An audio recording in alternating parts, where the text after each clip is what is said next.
The Breaking Bad finale tied up many loose ends, yet it left viewers with one big question. What would happen to Jesse Pinkman? Sure, he lived and drove away, but would he really be okay?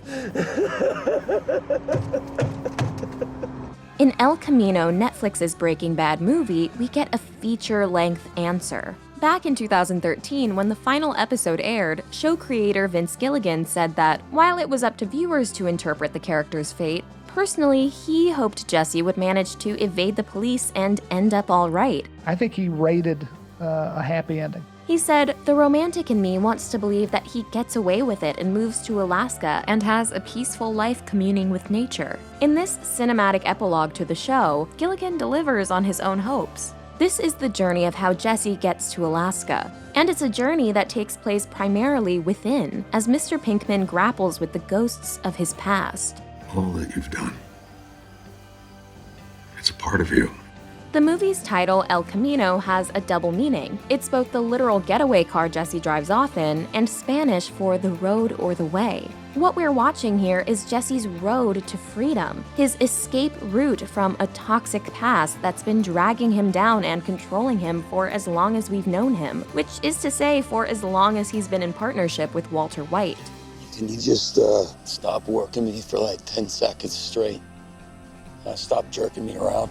El Camino ends with Jesse driving, just as the finale left him. But the man at the wheel is transformed. The frenzied, hysterical hunted animal has become the determined, clear-eyed man in control of his destiny, headed towards peace, even if there's still a long road ahead of him. Here's our take on the deeper meaning of El Camino and how the ever-underestimated Jesse Pinkman sets himself free.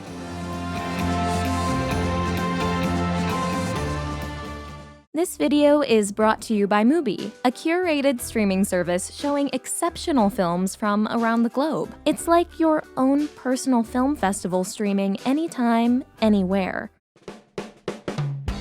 The past is the past. The only way toward a fresh, new future is through the dirty, painful past. Just as Gilligan and the cast are re-entering a story that's part of our collective history, El Camino is an exercise in looking back. It's a study of PTSD and whether a person who suffered intense trauma can truly begin again. You're safe. It's us. The film begins in a flashback, and the person Jesse's thinking of here is, of course, Walter. You know he's not going to be happy. No, I suspect he won't. Jesse is telling Mike of his decision to walk away from the business, I'm out. which he tries to do in Season 5, Episode 6, Buyout. I'm out too. You're what? In this scene, he fears correctly that Walt won't let him. I'm done. No, you're not. You're not done. And we know how that turned out. As Jesse revisits this memory of a time when his resolve wasn't strong enough to escape Walt's orbit, he's, for the first time, truly out. He's leaving the scene of Walter's death, having at last refused to do what Walter wanted him to do. Say you want this! I want this. Then do it yourself. And received his blessing to leave. But as the title emphasizes, he has a long road ahead. And to go the distance, he must make peace with a series of phantoms who are haunting him. First is Mike Ehrmantraut, the kind, civilized criminal who had a soft spot for the kid and wanted the best for him. The scene takes place in a spot that looks very similar to where Walt killed Mike, so the eerie-feeling location is reminding us of the tragic fate Mike met while trying to get away. This conversation plants in Jesse the idea of where to go. If I were your age, starting fresh, Alaska. We've heard him talk about Alaska before. What about Alaska?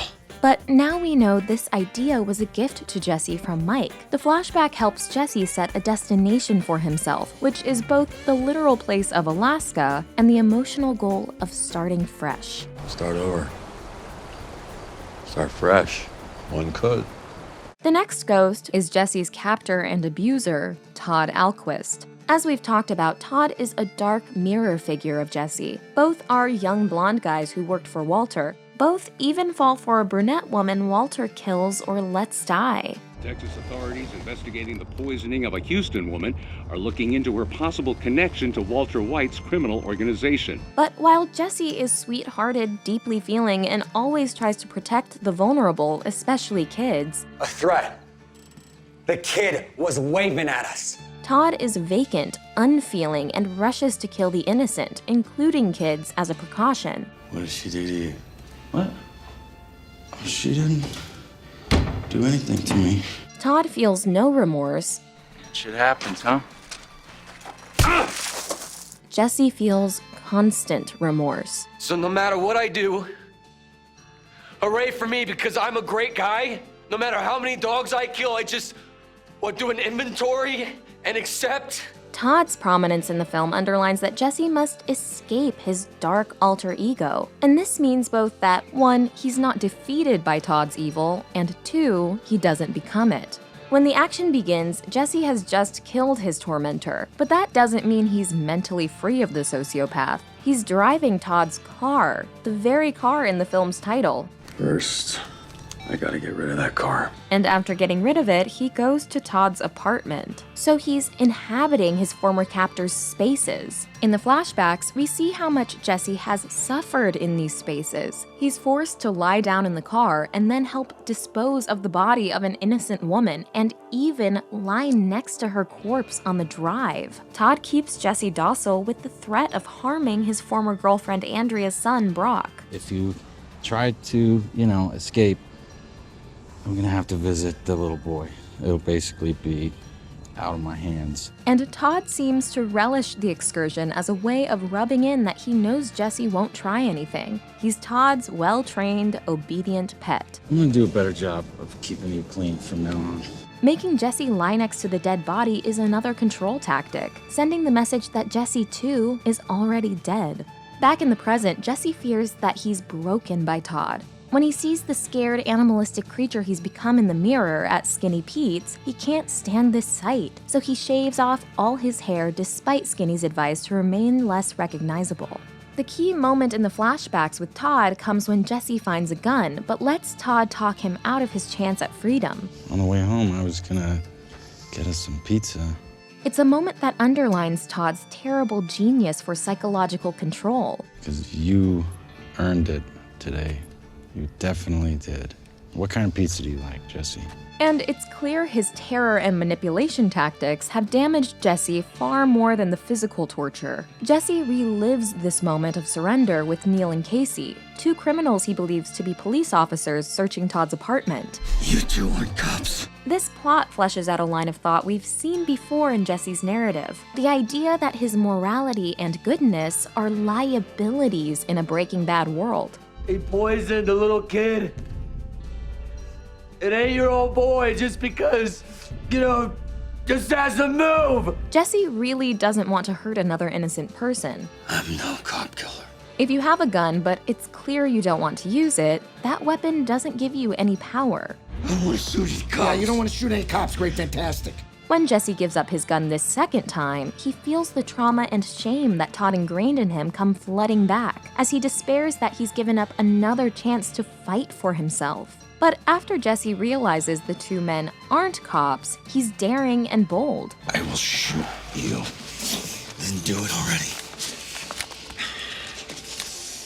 If I don't get this money, I am dead anyway. He seizes on an opportunity for a way out. Well, I know where it is, and I guarantee you won't find it on your own. And stands his ground, calling Neil's bluff, just as Neil called his. You pull that trigger, and you are gonna have to kill that loudmouth down the hall and every other witness in the place. And you will be as I am. So it wasn't fear or cowardice holding Jesse back from using his gun, but the regard for innocent life that's always defined him. And while this might appear like weakness to the cynical criminals of Walter White's world, this core virtue Jesse has somehow retained means he's the only one among this group who still has a chance of getting spiritually free. Walter takes it for granted that they've both sealed their fates in hell. If you believe that there's a hell, we're already pretty much going there, right? Yet, while that's true of him, he's wrong to write off Jesse's soul.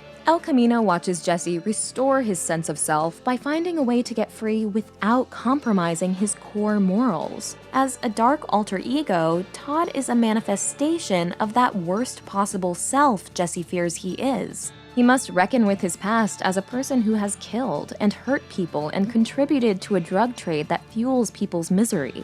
You either run from things, or you face them, Mr. White. I accept who I am. And who are you? I'm the bad guy. At this point, Jesse appears to the world to be indistinguishable from a Todd. He's a wanted man with his face all over the news, being blamed for unspeakable acts. When Jesse tears apart Todd's apartment trying to figure out where his money's hidden, it's like he's trying to get in the head of his evil twin. But Jesse proves that he's not a Todd in any way. The difference in their natures is illustrated in two separate uses of bugs in the film. Todd's pet tarantula is a callback to the pet he stole from the boy he pointlessly killed in Dead Freight, and it echoes his creepy, inhuman, dangerous nature.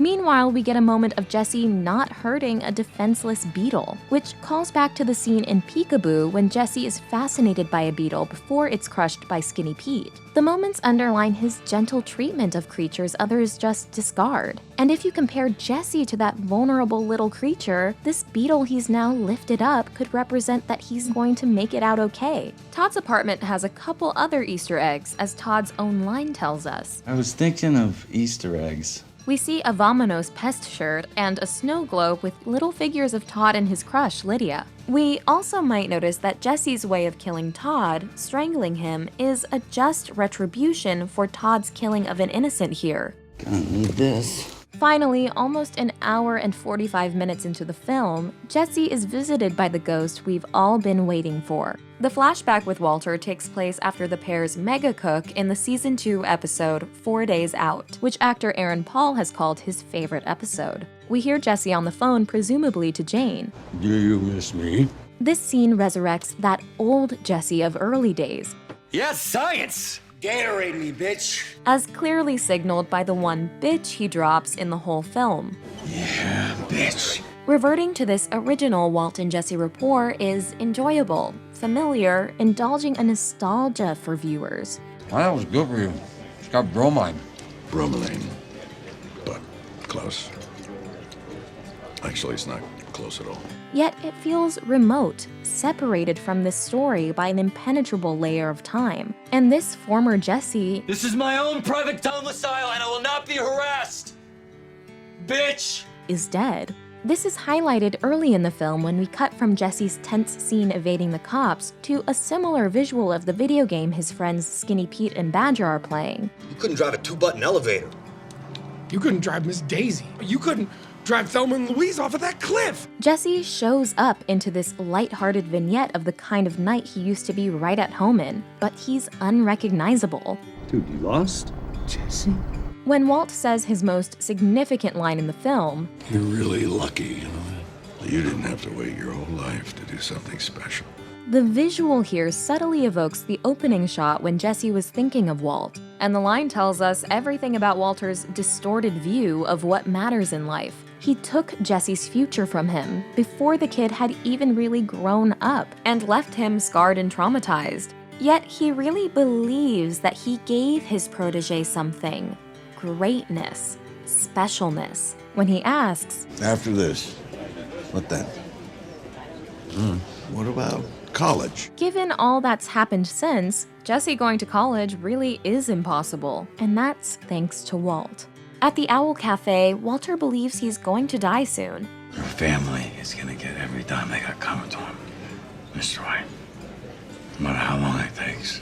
It's only at the end of 4 Days Out that he finds out his cancer's in remission. Just when I tried to get out, they pulled me back in. The scene between these two raises the specter of what might have been if Walter's sickness had taken him at this point. Jesse would have retained his innocence, maybe even gone to college and had a future with Jane. What would you study, you think? Huh? What interests you? Sports medicine? So this film isn't just about Jesse's PTSD from Todd's abuse, because really his period of trauma began with Walter, his original captor. Just tell me you don't give a shit about me. It's either this or you'll kill me the same way you killed Mike. When Walter utters this final line, You're really lucky, you know. it seems to represent Jesse at last fully understanding what Walt took from him and making his peace with who Walter really was. After this, he disappears from the story. So we might say Jesse is free of his ghost.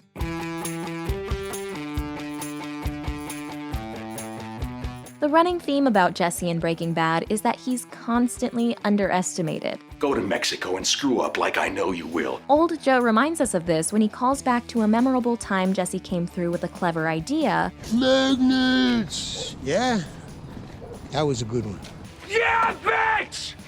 Magnets! After being ignored and discounted. Or what about a magnet? What? Magnet. What about it? In El Camino, again we see Walter unthinkingly disparaging the kid. First step, get your GED, that's no problem. What do I need a GED for? I got my diploma. I totally graduated high school, dick. But people are wrong to write Jesse off. And then we're gonna clean up every possible source of contamination, and only then we cook. By El Camino, the character finally gets that others' tendency to overlook his value can be a gift. Where'd you get that thing? I think it was my grandfather's. Oh, well, it's adorable. Here, he uses it to his advantage. You're 22 against my 45. After Jesse leaves Todd's apartment with a third of the money, he sees Neil's truck and realizes they have history. I was wondering when you were going to remember me. He shows up at Candy Welding Company with a plan in place that's downright Heisenbergian in its strategy. The setup might remind us of Walt's massacre at Jack's. He walks in alone, unfazed by being outrageously outnumbered. He plays on his target's hubris while hiding something up his sleeve, or in Jesse's case, in his pocket. But the fine line that El Camino walks is showing Jesse take concrete, logical steps to assure his future without turning him into a by any means necessary Heisenberg. He sets clear, above-board terms with Neil. Winner takes all. And he shoots Casey when Casey goes for him. These are bad guys who chose their fate. The plot centers on Jesse's quest to buy his freedom. In contrast to Walt's insatiable greed for more money and an empire and legacy to leave behind, Jesse doesn't actually want any more money than it takes to purchase his travel from his past to a new start. Why not an even $2,000? Nice round number. 1,800's all I need. His interactions with Ed Galbraith, the guy who disappears people, involve Ed being a stickler when Jesse is just shy of the amount he needs. What are you doing? I'm gathering your belongings. No. You are going to jack me up over a measly 1,800. This part of the film underlines that becoming a true adult and the new person Jesse wants to be requires firm rules and sticking to them. Deal's the deal. Your word is your bond. It is. The Breaking Bad finale emphasized the show's Western elements, I gave it to the two best hitmen west of the Mississippi. even echoing the searchers in the plot of Walt impulsively deciding to save Jesse. Let's go home, Debbie. In El Camino, the Western nature of Breaking Bad is even more apparent. We get a literal Wild West-style shootout. Like the Wild West? Yeah. Like the Wild West. Complete with the close-ups on the eyes, straight out of The Good, the Bad, and the Ugly. And we get the plot of the outlaw trying to outrun the law and escape town, But you're still nothing but two-bit outlaws on the dodge. while hoping to redeem himself for past sins. Like in the rest of the show, the Western spirit ties into Breaking Bad's emphasis on living large, evading the law, and the individual's responsibility for himself. The trouble with Walt, and this is a fatal flaw on his part, he's a guy who doesn't take responsibility for his actions. But unlike the rest of Breaking Bad, this isn't a story about going bad. For once, it's about a character turning things around and making good. Also, like in a classic Western, we see the drive to move farther away from civilization, to chase that final frontier, It's the last frontier. where a person can escape a messy past and the confines of society to get a second chance. Up there, you could be anything you want. As he drives off to Alaska, Jesse imagines his love Jane next to him. Going where the universe takes you? Right on. I think it's a cool philosophy. I was being metaphorical. It's a terrible philosophy. We saw this scene of the couple going to the Georgia O'Keeffe Museum in Season 3, Episode 11, when it was already a flashback. That O'Keeffe lady kept trying over and over until that stupid door was perfect. No, that door was her home and she loved it. To me, that's about making that feeling last. And this final ghost, the symbol of the true love that was destroyed by the bad life that pulled him under, clarifies the biggest lesson he's learned. I've gone where the universe takes me my whole life. It's better to make those decisions for yourself. Todd also understood this. You know, Uncle Jack says, life is what you make it. And Mike told him this too. Only you can decide what's best for you, Jesse. So throughout these flashbacks, Jesse has been subtly processing this advice he's received from many places. From where I sit, you made your own luck, as did your former partner, as did your lawyer. To finally internalize it by the end of the film. For all of Breaking Bad, Jesse has been pulled along, messed around, a victim of circumstance, and of Walter White. Now, at last, he's making decisions for himself. He picks a destination. He works to purchase his ticket there. He turns down distractions and shortcuts, and he follows through. As Mike tells Jesse, he can't right his past wrongs. Put things right. No. Sorry, kid, that's the one thing you can never do. And as he crosses over, the one letter he sends is to Brock, presumably explaining some of the context of his mother's death and how sorry Jesse is. The tragedy he unwillingly brought to that family will never leave him. Anyone else you want to say goodbye to? Still, he's taking control and responsibility for himself, becoming master of his fate. And that's why, when we leave him, he has the hint of a calm smile on his face. You might ask why Gilligan wanted to make this movie. Why, of all the stories, was this the one worth telling 6 years after the show ended? Breaking Bad was full of instances of Jesse getting manipulated, abused, deeply hurt by his toxic partnership with Walt. He became a character that many people watching the show both loved and pitied. Gilligan spoke about how he and the other writers also felt for Jesse and wanted him to avoid a tragic fate. Within the story, too, the people who meet and know Jesse like the kid. It's on the house.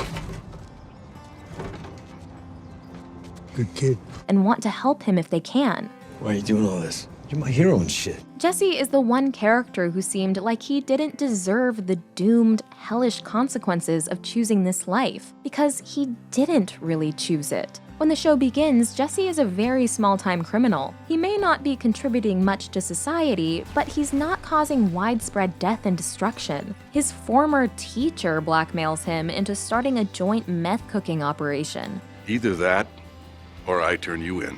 And from that point on, Walt views Jesse as his. Every time the boy attempts to get free, Walt sucks him back into this cycle of darkness. Ever since I met you, everything I have ever cared about is gone. Ruined, turned to shit ever since I hooked up with the great Heisenberg. In our Jesse video, we compare this character to a kind of dark Jesus Christ who suffers for the sins of Walt's bad god. Mr. White, he's the devil. So it fits that Jesse becomes the one character in Breaking Bad who does the impossible and finds a way out. It's the miracle that gives the rest of us hope. Not many of us get a chance to start fresh. Good luck, Mr. Driscoll.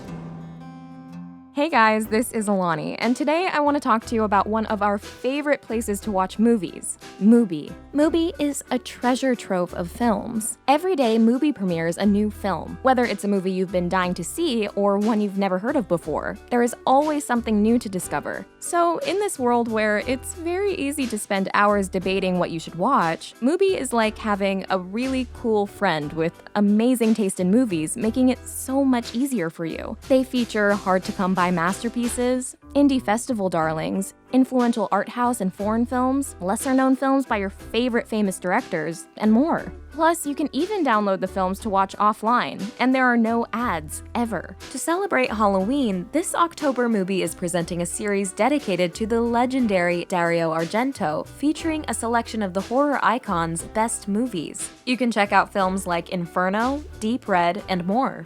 We can't recommend Mubi highly enough. You can try it out now for free for a whole month. Just click the link in the description below.